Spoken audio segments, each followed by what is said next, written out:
In a world reshaped by Brexit and global economic uncertainty, the United Kingdom stands at a turning point as negotiations over a free trade agreement with India reach critical stages. The pressure from all sides builds. Power speaks, citizens respond, institutions adapt. Welcome to the story of how a nation navigates diplomacy, domestic pressure, and political interests, all in the name of trade.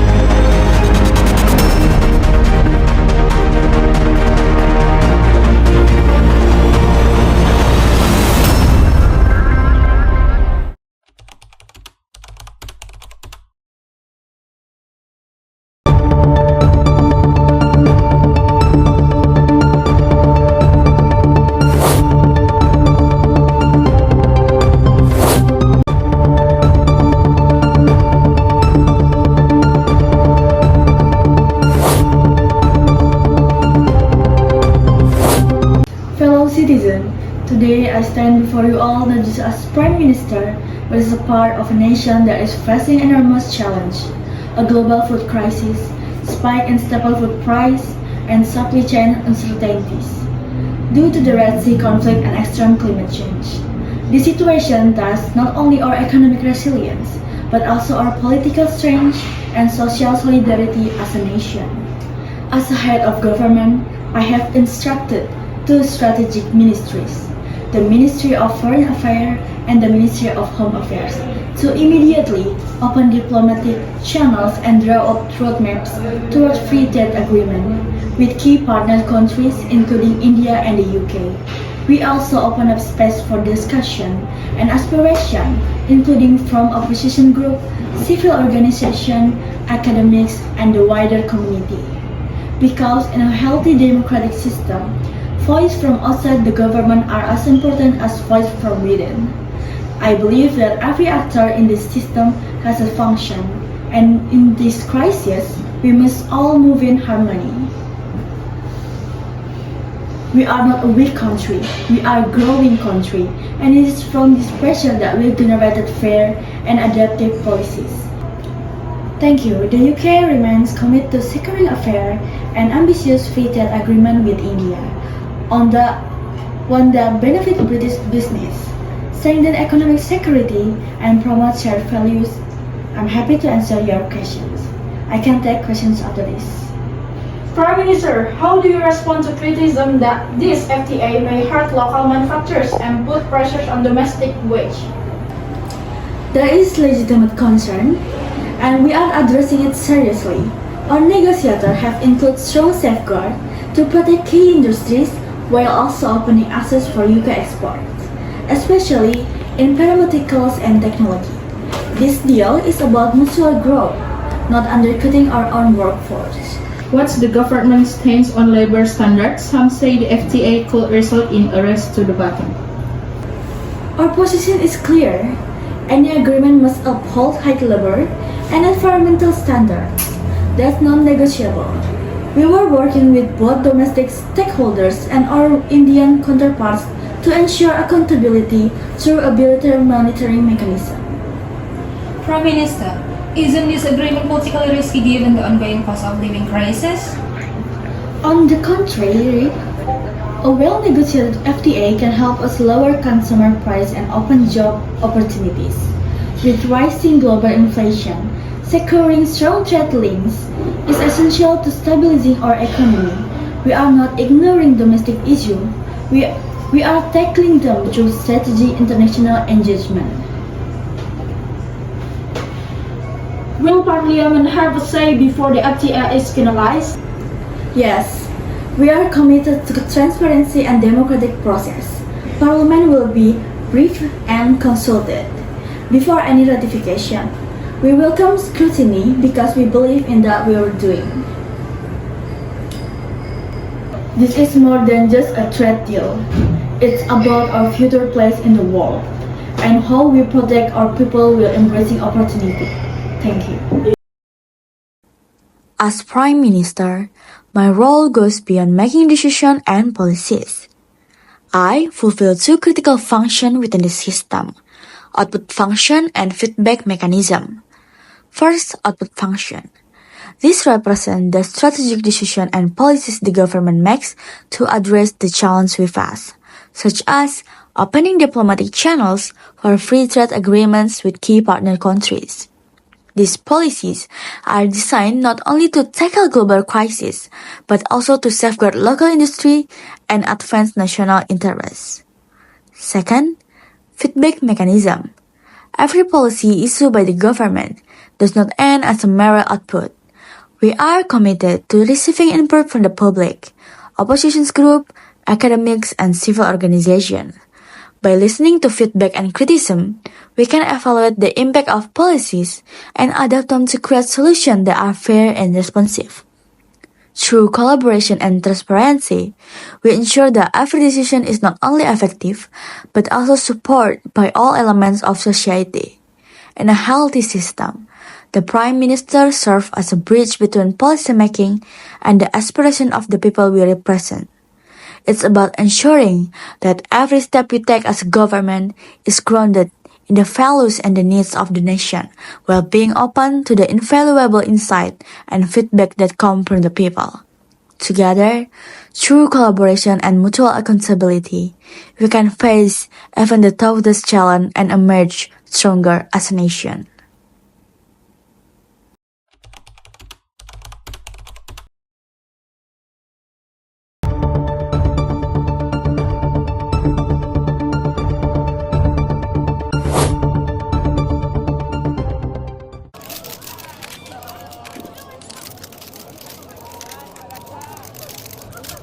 Good afternoon, members of the press, colleagues, and all citizens of the United Kingdom watching this from home. I have just returned from India after attending a series of intensive negotiations with our diplomatic partners. And today, I stand here with good news. The UK-India Free Trade Agreement is entering the finalization stage. This agreement includes tariff reductions on strategic export goods such as electric vehicles and high-tech products. We are also opening up wider opportunities for service sector workers. More than trade, it's about meeting global challenges together. It's about proving that the United Kingdom remains a major global actor post-Brexit. Are there any concern that this FTA will hurt our domestic industry? Every trade agreement has its challenges, but with the safeguard system we designed, local industries are protected. We listen and respond to inputs from labor associations and small businesses. India has a high tariff policy in the agricultural sector. What does the UK get in return? We negotiated fairer market access, including for British dairy and drinks. It's a win-win, not zero-sum. Does this deal also relate to strategic cooperation, particularly in the Indo-Pacific? Yes, regional security and stability are part of our dialogue. Healthy trade creates stronger diplomatic connections, and that's in our mutual interests.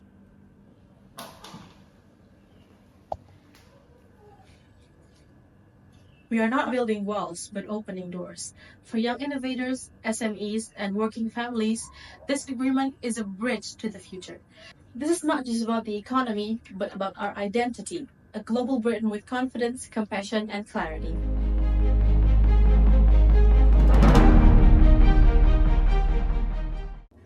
So, in this video, I played the role of the UK Foreign Secretary. My job in the system is mostly about handling international relationships, like trade deals, diplomacy, and making sure the UK's interests are represented globally.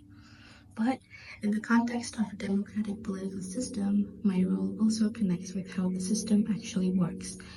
There are demands coming from the public, things like wanting fair distribution of resources, more participation in decision-making, and clear communication from the government. As Foreign Secretary, I have to respond to those demands, especially when they relate to foreign trade, like the UK-India Free Trade Agreement. At the same time, I'm also part of the output. I help make decisions and shape policies.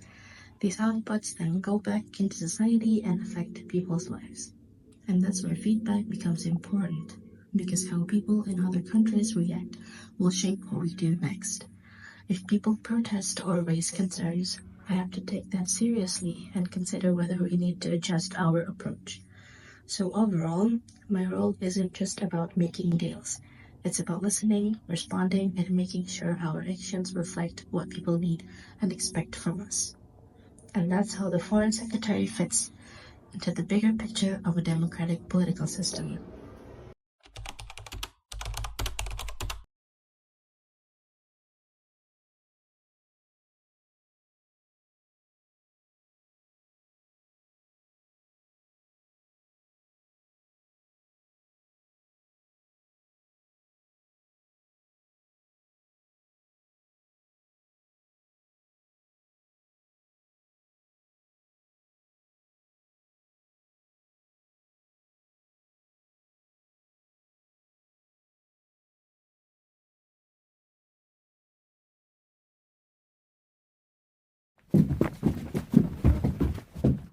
My respected audience, as Home Secretary, I would like to set out our policy direction in relation to the free trade agreement being finalized between the UK and India.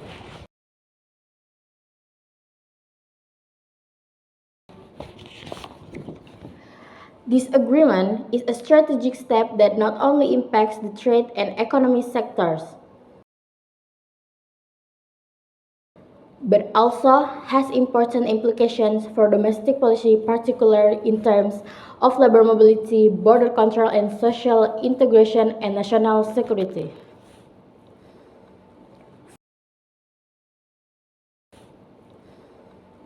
First, the government is committed to ensuring that the increased flow of goods and services between the UK and India does not come at the expense of homeland security.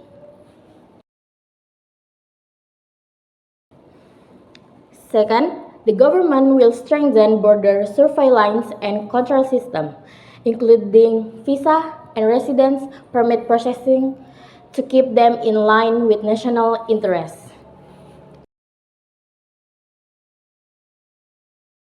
Second, we will adjust our immigration policies to support the needs of key sectors that benefit directly from this free trade agreement, especially the technology, health, and higher education sectors.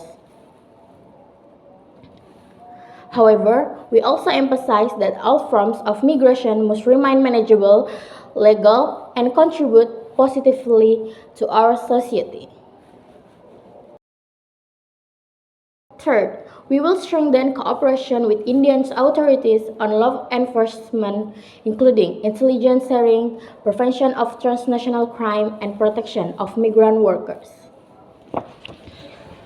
We believe that this free trade agreement will be an important tool in promoting inclusive growth, and with the right domestic policies, we can maximize its benefits while maintaining social cohesion and stability of the country.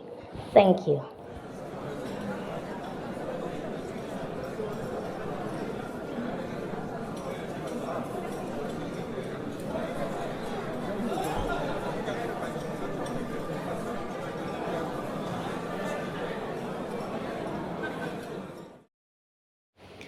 The role play you just saw was representing output function.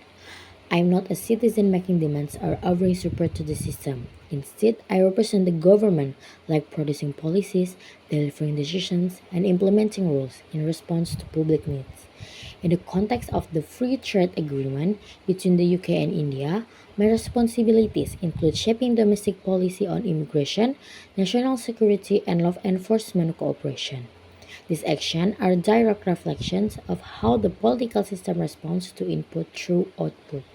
Through this role, I help keep the political system functioning effectively. Because without clear decisions, structured policy, and strong execution, the system cannot fulfill the expectation of its people.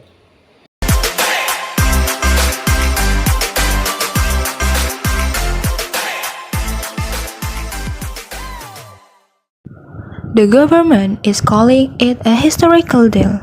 The free trade agreement between the UK and India is in the final stage of negotiation. Does this agreement really reflect the interests of all levels of British society? Or is it a policy that is moving away from the principles of social justice? Tonight, on policy polls, we have the Labour Party's economic spokesperson to discuss the free trade agreement being negotiated between the UK and India. Good evening, and thank you for joining us, Ms. Farida Akia. Right off the bat, the government has called the free trade agreement with India a strategic opportunity that will drive long-term economic growth. Does the Labour Party share that optimism? Thank you for the invitation. First of all, we all want economic growth. We in the Labour Party certainly welcome any initiative aimed at expanding international economic relations. But let's be honest, this agreement was drafted in a hurry without in-depth consultation with the small medium enterprises, sectors and local workers. What kind of growth does this mean, and what does its benefit? Labour views this deal as overly favorable to large investors, not the British working community. But according to official documents, the free trade agreement is expected to add about £3 per year to gross domestic product. That's a pretty significant number. The numbers do look promising, but in our experience, macroeconomic projections often fail to represent reality to the public. What we need to ask is, who will really reap the benefits? Is it local farmers? Or is it the multinational corporation that can move production overseas? We are concerned that the biggest gains from this deal will go to multinational companies that have the ability to relocate their production overseas. Meanwhile, small and medium enterprises, local farmers, and domestic manufacturing sector workers, who are supposed to be the backbone of the national economy, are potentially left out. What about labor and environmental protection clauses? And what about product standards? Are we going to lower standards just for the sake of exports? Do these things get attention in this agreement? That is our concern. In many trade agreements, provisions related to labor rights and environmental standards are often just footnotes or worse, compromise for the sake of exports. We don't see a clear commitment to maintaining the high standard that the UK has been proud of. That's why we in the Labour Party are calling for transparency. Then, if the Labour Party had the mandate of the current government, would you reject this free trade agreement? We would not reject it outright, but we would start from the principle of openness. The agreement document should be publicly available. We will establish a consultative forum involving representatives of workers, SMEs, academics, and civil society organizations. We believe in fair trade, not trust trade. Free trade should not mean trade without moral restraints. As a developed country, we cannot build our economy on numbers alone. Britain must show that economic growth does not have to come at the expense of social justice. We need to ensure that any foreign policy is aligned with domestic social justice principles. We believe in fair trade, not just fast trade.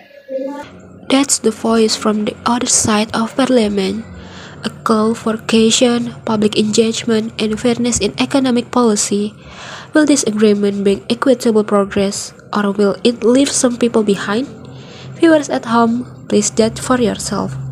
In a political system, every actor plays a different role, depending on how they interact with power, policy, and public interest. In the talk show script I presented, as an opposition spokesperson from the Labour Party, I am not the one making decisions. I am the one delivering demands. By criticizing the contents of the free trade agreement between the UK and India, and by calling for transparency, public consultation, and social justice, I represent the function of input, demand within the political system. So, what kinds of demand I am making? First, regulatory demands. I raise concern about protecting labor rights and the environment. Second, distribution demands. I question who will truly benefit from this agreement, ordinary citizen or multinational corporation. Third, participation demands. I call for the involvement of SMEs, academics, and civil society in the negotiation process. And fourth, communication demands. I stress that the contents of the agreement must be open and accessible to the public. There are not just criticism, there are legitimate forms of control and input from the public to the system. In the input-output model of the political process, I clearly fall under input, demand, pushing the system to become more just, transparent, and people-centered.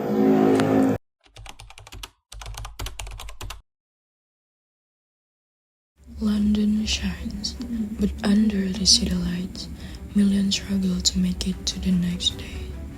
They work, they try, but wages don't trade the way prices do. And while government negotiate trade deals, ordinary people count coins.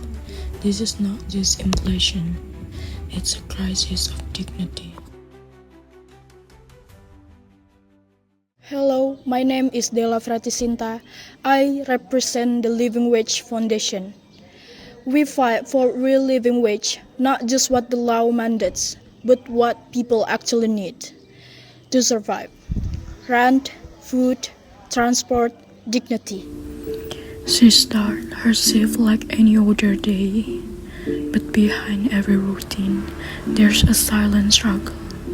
A full-time job no longer guarantees a full life. We spoke with someone who lives this reality every day. I work over 40 hours a week, but sometimes I count coins to buy bread. My son asks for fruits, and I just say, maybe tomorrow. Tomorrow keeps running away. Just say, maybe tomorrow. Tomorrow keeps running away. When survival becomes a calculation, when every coin is a choice between warmth or food, that's when we as a society have failed. We're seeing a paradox. The UK economy is still growing, yet so many workers are shrinking their lives, meal by meal, day by day.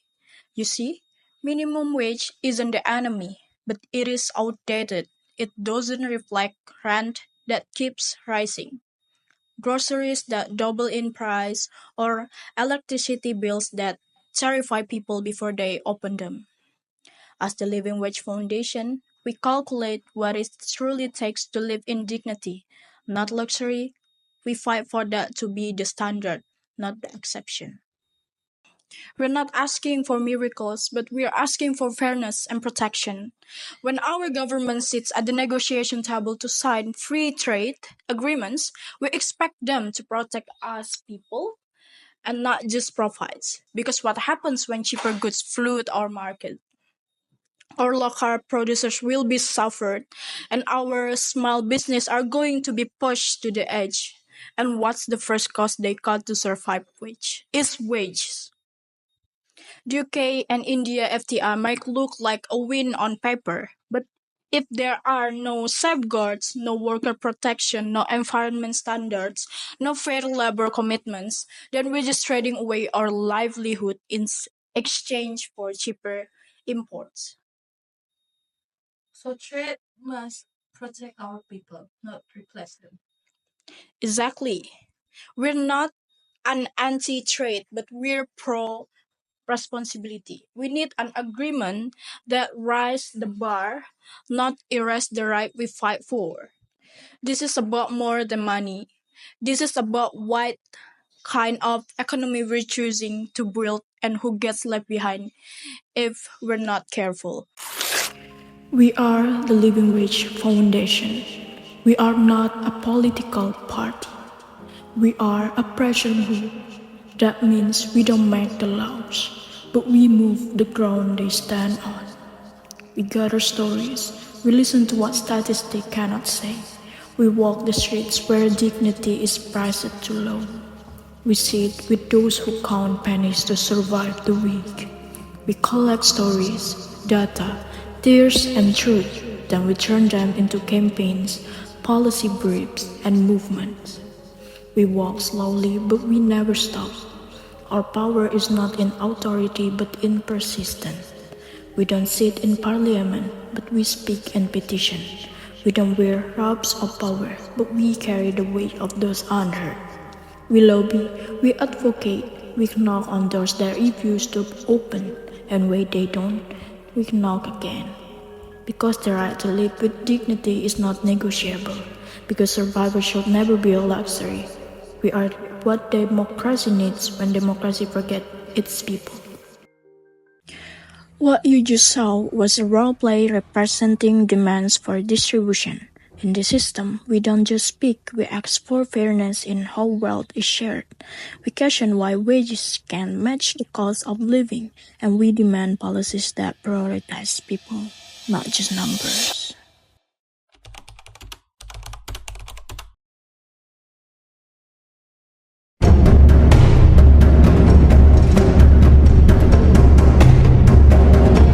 The free trade agreement between the United Kingdom and India may at first glance appear to be an economic step forward, with increased exports, industrial growth, and market expansion. But behind the growth charts and profit figures lie a harsh reality: massive exploitation of natural resources, environmental pressures, and an ever-growing carbon footprint come at a price. But who is paying attention to the dark side of this deal?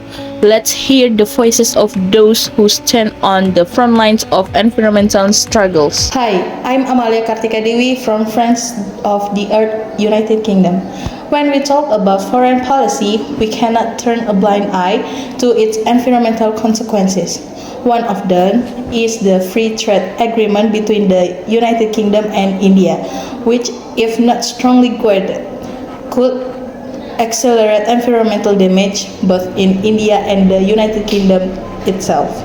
Agreements like these FTAs are not just about economics, they have a direct impact on sectors that are vulnerable to exploitation. One of the sectors that will be heavily impacted by this FTA is agriculture and textiles.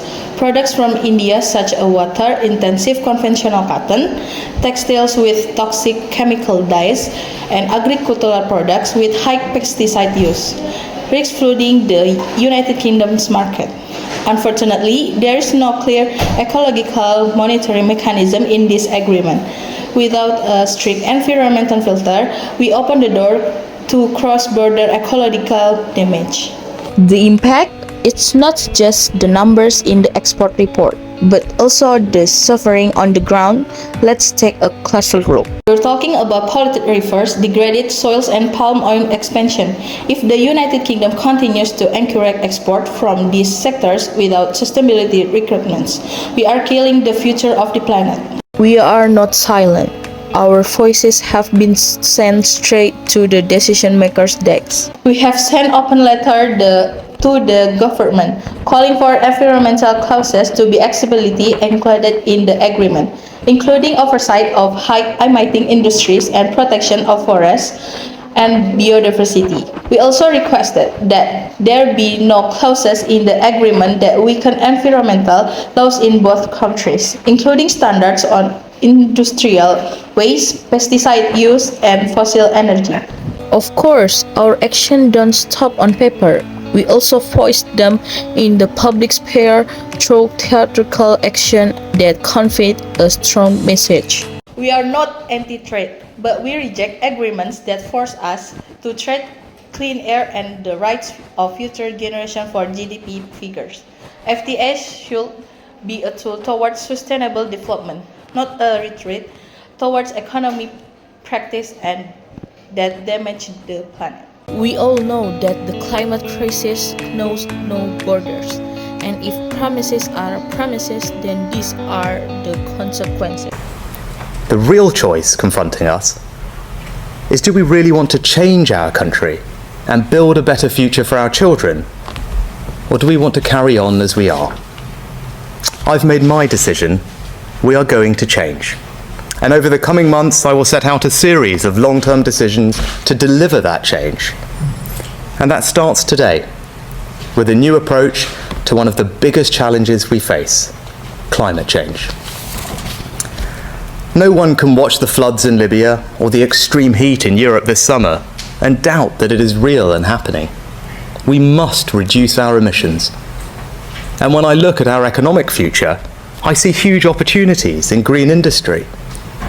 The change in our economy is as profound as the Industrial Revolution, and I'm confident that we can lead the world now as we did then.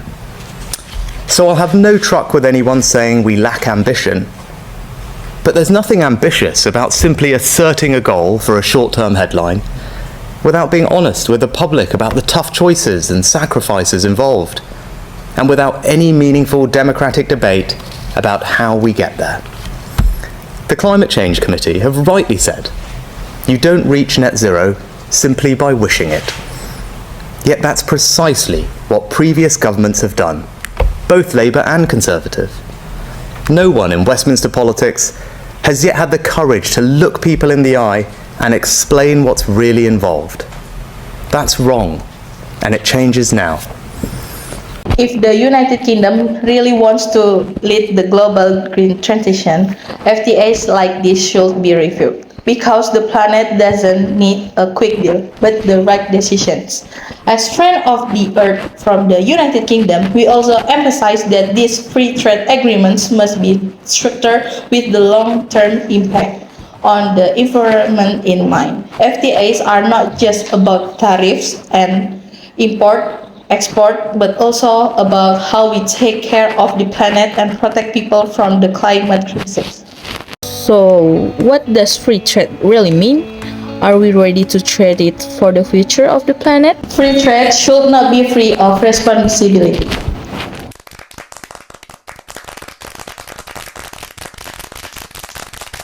And that's where our struggle stands, that free trade, no matter how great the economic benefits, still cannot be separated from ecological responsibility.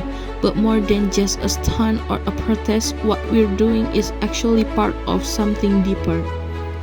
To really understand our role and why voices like ours matter in the international political system, we need to look at it from a broader perspective of how the system takes pressure and how people can influence the direction of policy. I acted as Pressure Group B, representing Friends of the Earth United Kingdom, highlighting the environmental impact of the free trade agreement between the United Kingdom and India. In the political system, there is the concept of input, which means input from the public to the government.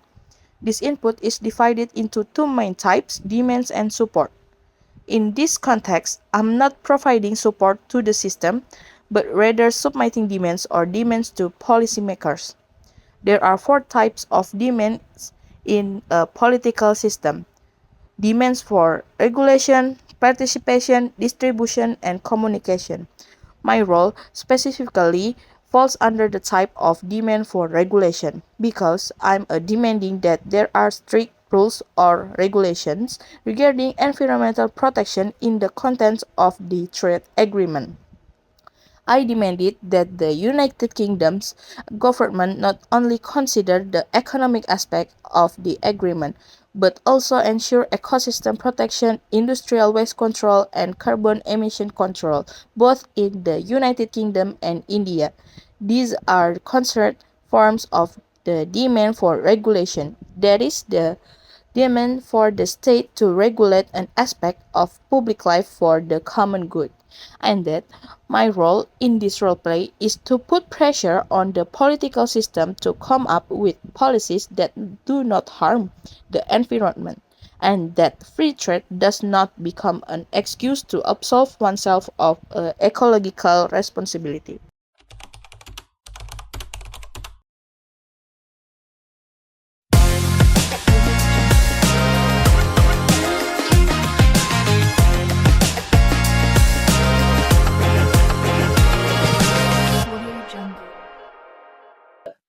Welcome to Voices from the Campus, a special edition discussing the implications of the free trade agreement between the UK and India.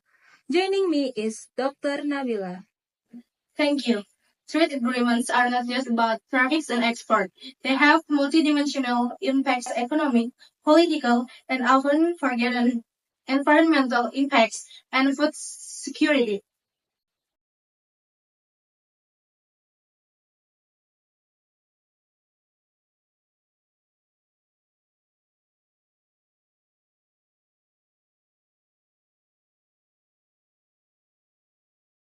If we look at the content of the draft free trade agreement, it seems that there is not enough protection for sustainable agriculture issues. Indian products are competitive, but we need assurance that the production process doesn't compromise the ecosystem. Intercontinental logistics and export will increase the UK's carbon footprint. This is ironic given the net zero 2050 commitment.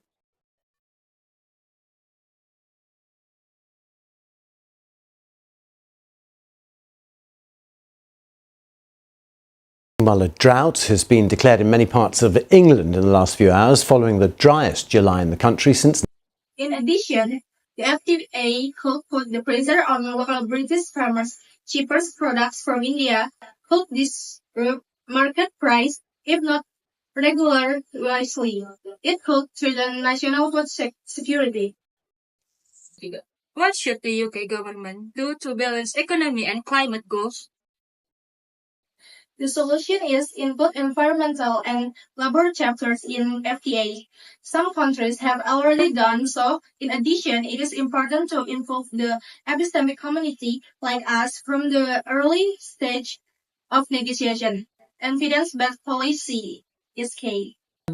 We at the university simulated the impact of FTAs on the food sector and the environment. We hope that these results are taken into account in real negotiation, not just a footnote. In the midst of global competition, let us not forget a feasible future requires both science-based decisions. The scene show the role of epistemic community as a source of expert knowledge that provides us a multidimensional perspective on the impact of the Free Trade Agreement (FTA) between the UK and India. Through the figure of Dr. Nabila, it was shown that academics do not only present economic data, but also raise important issues that are often ignored in FTA negotiation, such as environmental sustainability and food security. The explanation of the increase in carbon footprint, market inequality due to cheap imported products, and the impact on local farmers illustrates the contribution of the epistemic community in identifying potential policy risks based on scientific studies and in-depth analysis. Furthermore, the epistemic community plays an active role in the evidence-based policy advocacy process. In the scene, Dr. Nabila emphasizes the importance of involving the scientific community from the early stage of FTA negotiation by proposing the inclusion of environmental and labor chapters in the agreement. This shows that the epistemic community is not only an observer, but also an actor who encourages more equitable, inclusive, and sustainable policymaking. By simulating the impact of FTAs and compiling academic reports, this community becomes a bridge between the world of science and policymakers in formulating decisions that favor a shared future.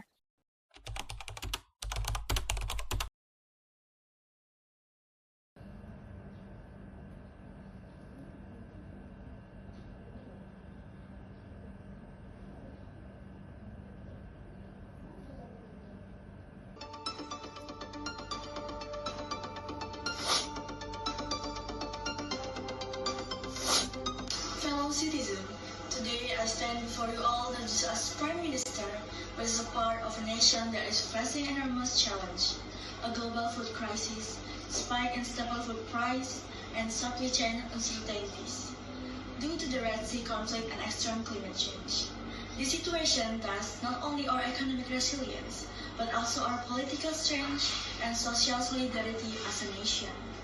As a head of government, I have instructed two strategic ministries, the Ministry of Foreign Affairs and the Ministry of Home Affairs, to immediately open diplomatic channels and draw up roadmaps towards free trade agreement with key partner countries including India and the UK. We also open up space for discussion and aspiration, including from opposition group, civil organization, academics, and the wider community. Because in a healthy democratic system, voice from outside the government are as important as voice from within. I believe that every actor in this system has a function, and in this crisis, we must all move in harmony.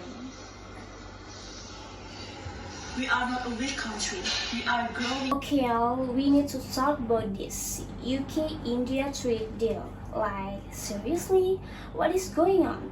So apparently the UK just signed the big old free trade agreement with India. And listen, I get it. It sounds good on paper, right? More trade, more money, better market access for business, all that corporate stuff. But like, have we been stopped thinking about who's actually gonna benefit from this? You know what gets me? They are talking about creating jobs, but we all know this kind of deal is gonna hit the working class the hardest. Like, where's the guarantee that these jobs are actually gonna pay well or be safe? My friend from the Living Wage Foundation was saying this could hurt people who are already struggling to make ends meet. Like, does the government even think about that? And don't even get me started on the environment. Friends of the Earth UK is already sounding alarms. They are worried that more imports from India could mean even more carbon emission and pollution. Like, I'm all for trade, but can we please not trace the planet in the process? And I shout out to the opposition for actually calling out the government on this. Because who's watching out for us regular folks, huh? Are these trade deals just about making big corporations richer while we get stuck with the consequence? I'm just saying, we need to keep an eye on this. No one's talking about what happens to local business or how this could affect food security.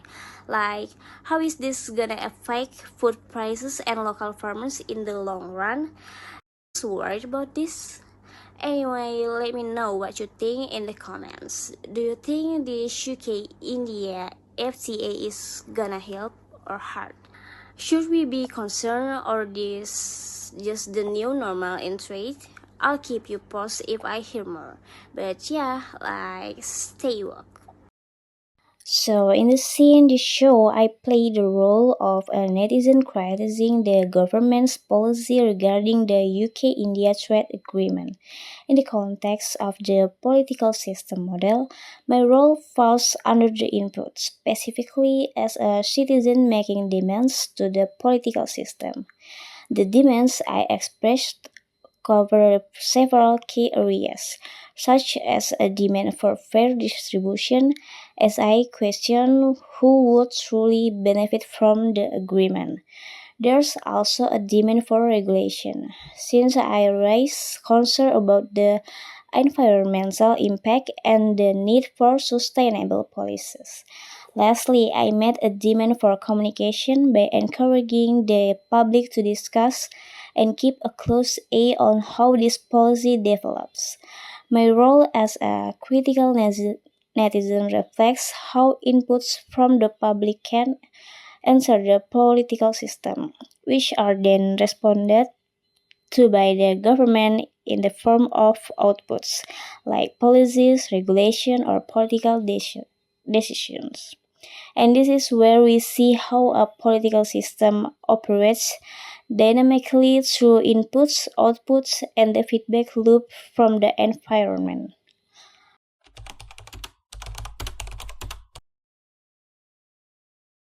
Good afternoon, colleagues. Thank you for being here today. I would like to take this opportunity to respond to some of the concerns that have been raised by the public in relation to the negotiation and implementation of the UK-India Free Trade Agreement. As you know, this agreement is the result of meticulous rulemaking. Over the last few months, we have worked hard with international partners to ensure that this deal is favorable to the UK. This process involved consultation with a wide range of parties, from business and trade experts to political figures, and most importantly, representatives of civil society. The main objectives of this FTA are clear: to open new market, strengthen trade relations with India, and create jobs in the UK. As a country, we have to adapt to the global economy. The reality is that we are at a crucial point. Post-Brexit, where strengthening international relations is not an option, but a necessity for our long-term prosperity. However, we are very conscientious that policy must always be dynamic and responsive. we heard the criticism from groups like the Living Wage Foundation and Friends of the Earth UK. We see the concern raised by the opposition. This government welcomes that dialogue, and I stand here today not as just a Prime Minister, but as someone who believes in transparency and accountability.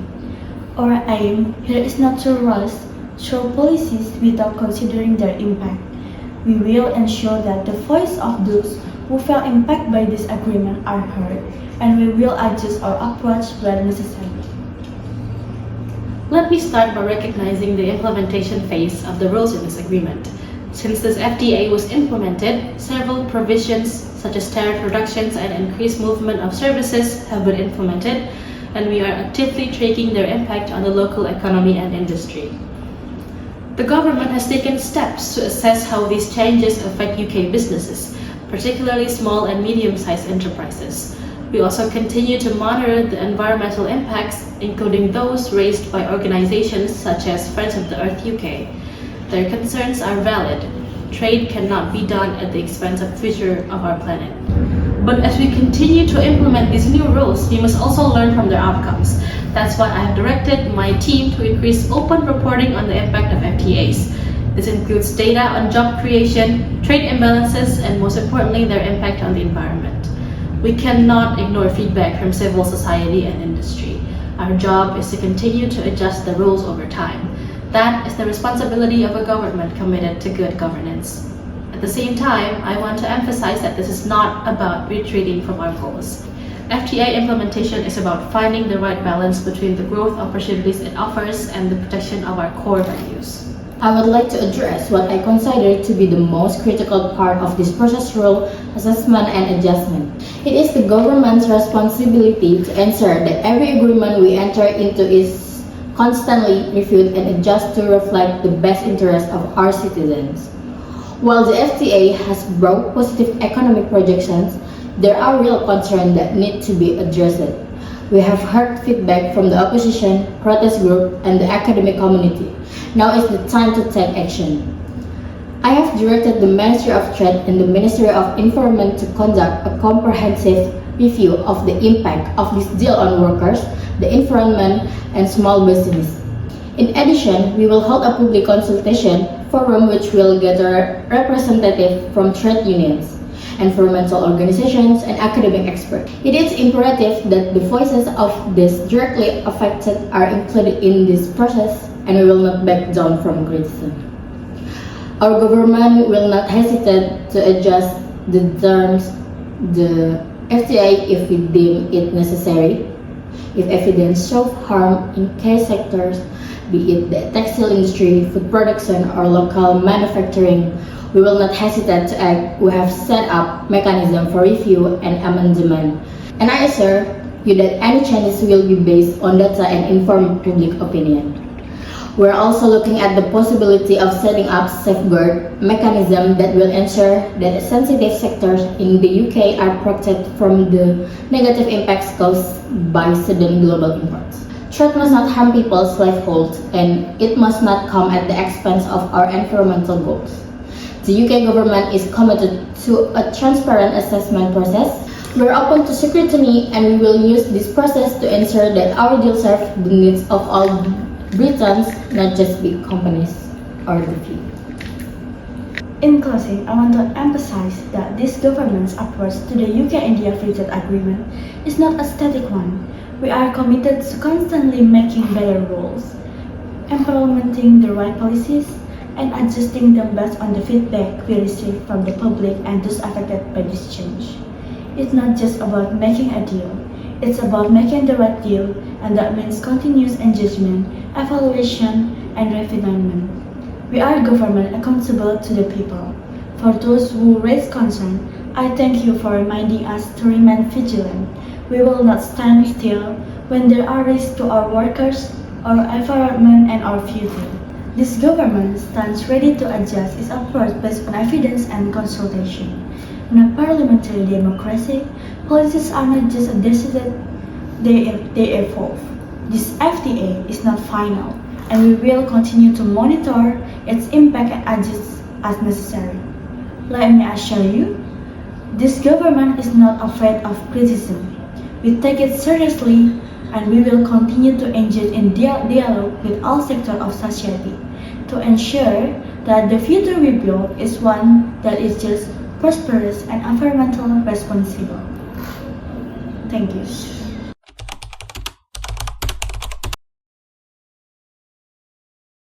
Hai semuanya, perkenalkan nama aku Anis Ruli Azara dan aku berperan sebagai Prime Minister.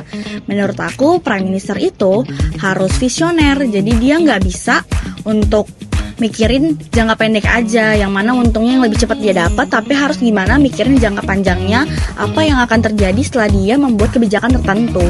Nah, menurut aku sendiri, Prime Minister juga harus, bukan menurut aku sih, kayaknya menurut semua orang ya, Prime Minister itu harus mendengarkan suara-suara rakyat, karena Prime Minister kan kepala pemerintahan ya, dan mereka itu memimpin negara, yang dimana negara itu berisi rakyat-rakyat, jadi nggak mungkin dong dia bikin kebijakan yang nggak menguntungkan rakyat sama sekali. Dan menurut aku, apa yang pernah aku lakukan sebagai Prime Minister di video ini itu udah baik banget, karena ketika dia mengeluarkan sebuah kebijakan, dia tetap membuat diskusi publik dengan mengundang oposisi, bahkan akademisi kayak mahasiswa dan semacamnya untuk ikut bergabung mengeluarkan pendapat mereka dan mencari solusi yang terbaik. Pesan-pesan aku selama ambil tugas ini itu lumayan susah ternyata, karena aku pikir sebagai Prime Minister tugasku cuma menyampaikan kebijakanku aja.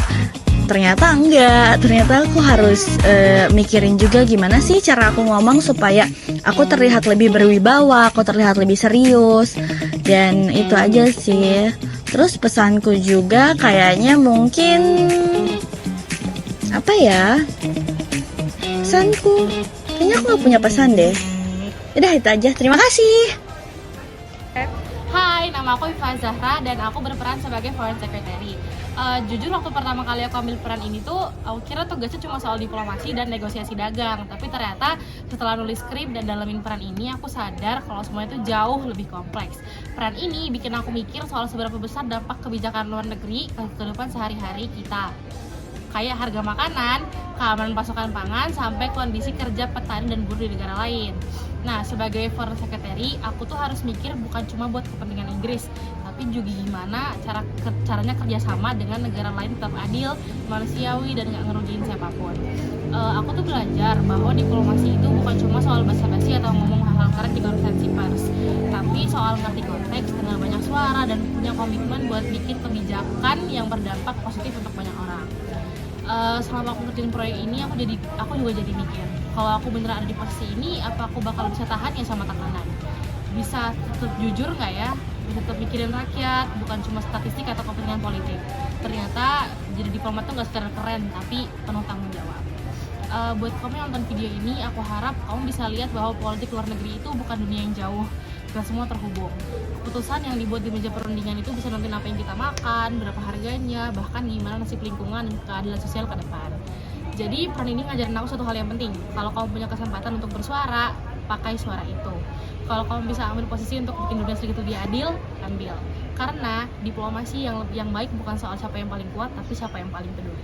Saya Malaikat Dewi sebagai Pressure Group B. Sebagai bagian dari Pressure Group B, saya memainkan peran sebagai Friends of the Earth United Kingdom, sebuah organisasi lingkungan yang secara aktif mengawal kebijakan luar negeri agar tetap sejalan dengan prinsip keberlanjutan dan keadilan ekologis.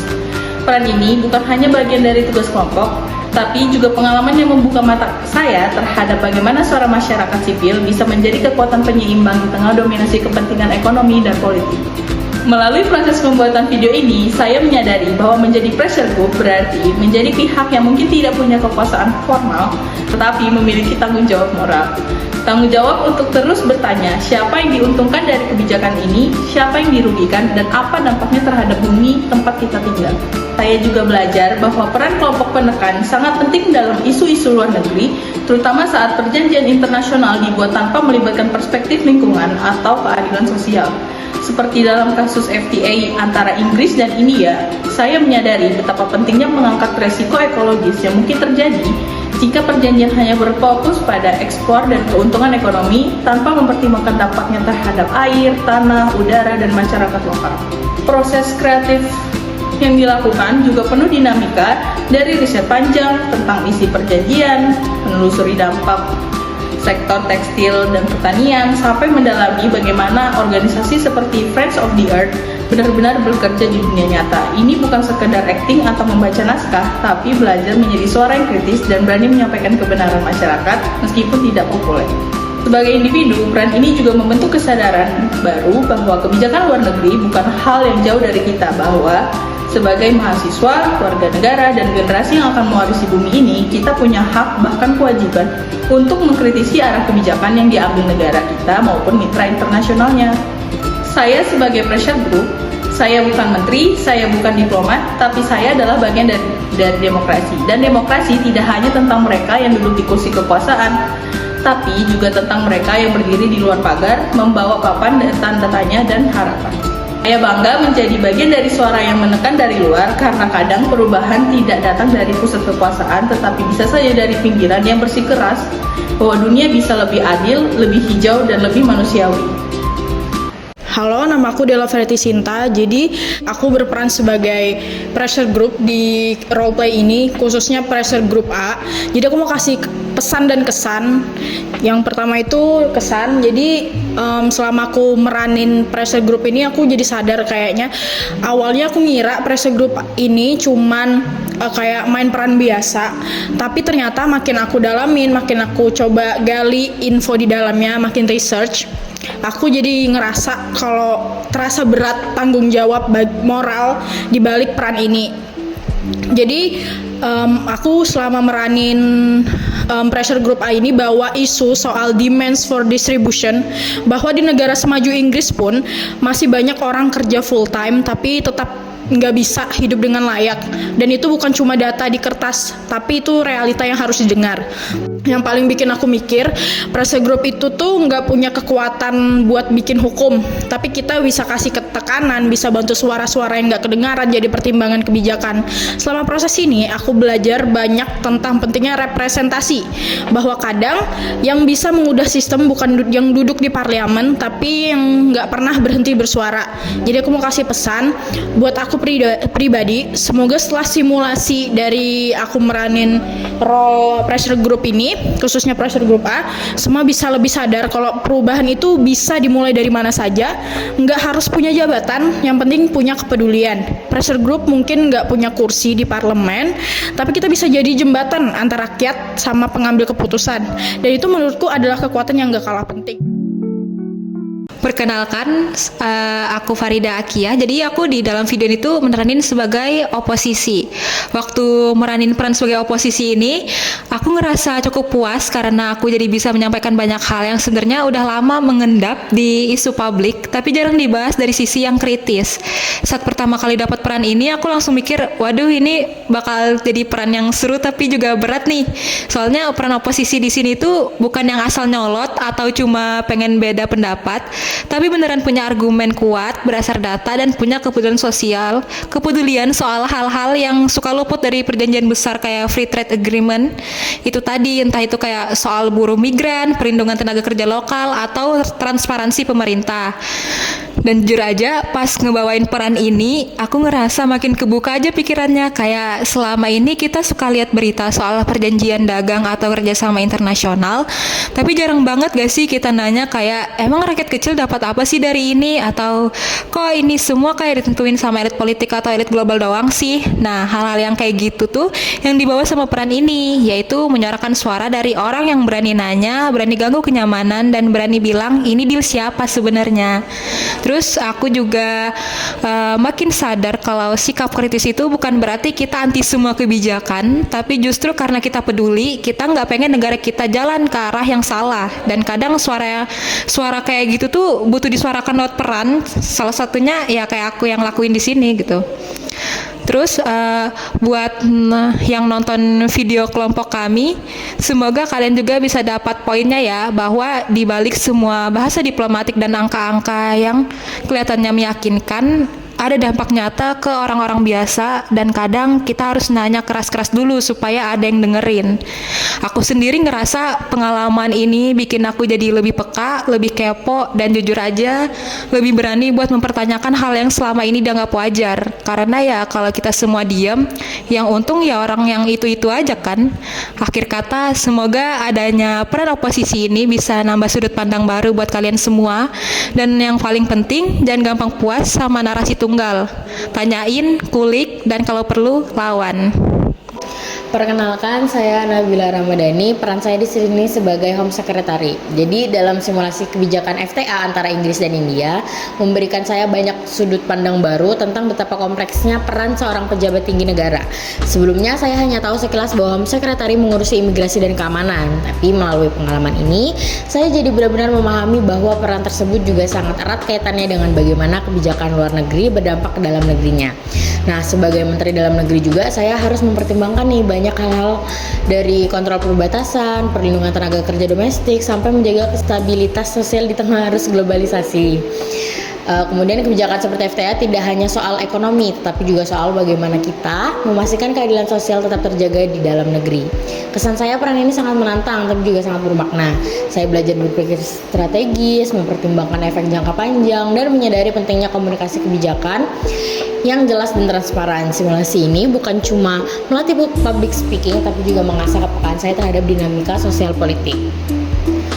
Pesan saya, semoga semakin banyak generasi muda yang memahami bahwa jabatan publik bukan sekedar posisi, tapi amanah besar yang menuntut kebijakan yang manusiawi, adil, dan berpihak pada masyarakat. Halo, kenalin, aku Mutiara Clara. Di sini aku berperan sebagai netizen. Yap, netizen sosok yang sering banget muncul di kolom komentar, ngerespon apapun yang lagi rame, dari gosip artis, isu sosial, sampai hal-hal yang receh dari sosmed. Nah, sebenarnya jadi netizen tuh menarik banget. Kita tuh punya kekuatan buat ngasih opini, buat ngedukung, buat kritik, tapi juga nggak bisa dipungkiri kadang jadi bagian dari masalah juga. Nah, lewat peran ini aku mau nunjukin dua sisi netizen, yang kadang kocak tapi juga ada yang asal komen tanpa mikir dulu. Di sini nih aku jadi suara-suara dari warganet. Kadang so tahu, kadang nyinyir, tapi ada benernya juga. Aku ngebawain karakter yang reaktif banget, cepet banget menanggapi apapun, tapi akhirnya diajak mikir ulang. Sebenarnya kita ngomong kayak gitu tuh kenapa sih? Nah, selain itu karena sesuai dengan job deskku juga, aku sebagai netizen turut mengomentari kebijakan pemerintah, mulai dari kebijakan yang menyangkut pendidikan, sosial, ekonomi, sampai pembangunan. Kadang aku jadi netizen yang kritis, mempertanyakan ini kebijakan beneran buat rakyat nggak sih? Tapi kadang juga aku cuma ikut-ikutan komentar tanpa ngerti konteks lengkap.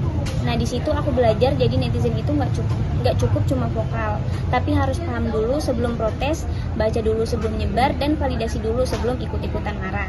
Menurutku ini relate banget sama kita semua yang hidup di era digital. Sebagai netizen, kita harus sadar kalau setiap kata yang kita tulis itu bisa berdampak, bisa ngebangun tapi bisa juga nyakitin, bisa kasih semangat tapi bisa juga ngerusak mental orang. Pesan aku selama memerankan netizen ini seru banget, banyak momen lucunya tapi juga ada momen mikirnya. Aku ngerasa karakter ini kayak cermin buat kita semua. Kadang kita ngeliat diri kita di dia yang suka kebawa emosi, ikut-ikutan, dan gak sadar kalau apa yang kita omongin bisa bikin orang lain down. Nah, pesan jadi aku, yuk kita jadi netizen yang lebih bijak. Boleh kok lucu, boleh kok kritis, boleh kok protes, tapi tetap pakai hati dan akal sehat. Jangan cuma pengen viral tapi juga bermanfaat. Halo, nama saya Nabila Miasa Putri. Saya adalah bagian dari Epistemic Community dalam konteks hubungan internasional dan ekonomi politik dari University of Oxford.